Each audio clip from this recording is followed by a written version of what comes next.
NEET, கல்வி நிதி மறுப்பு, ஹிந்தி திணிப்பு, கீழடி அறிக்கை மறைப்பு உள்ளிட்ட பாஜகவின் துரோகங்களை மக்களிடம் எடுத்து செல்வதாலேயே திமுக குறிவைக்கப்படுவதாக முதலமைச்சர் மு.க.ஸ்டாலின் தெரிவித்துள்ளார். அதிமுகவுடன் கூட்டணி அமைத்து தமிழ்நாட்டில் கால் பதிக்க பார்க்கும் பாஜகவை தடுத்து நிறுத்தும் ஆற்றல் திமுகவிடம் மட்டுமே இருப்பதாகவும் அவர் கூறியிருக்கிறார். எப்படியெல்லாம் தமிழ்நாட்டை குறி வச்சிருக்காங்கன்னு முப்பெரும் விழாவில் பேசும்போது சொல்லியிருந்தேன்.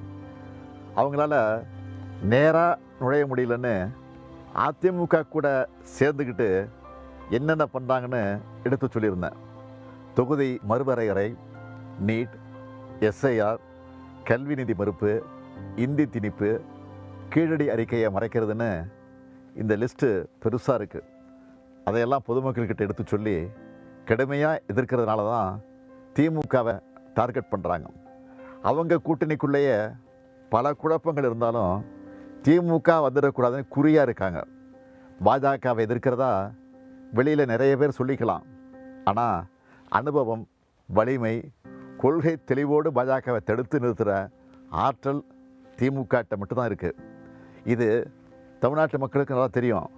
அதனால தான் திமுக ஆட்சி நீடித்தாதான் தமிழ்நாடு இதே போல் தொடர்ந்து தலை நிமிர்ந்து நடக்க முடியும்னு தெளிவாக இருக்காங்க.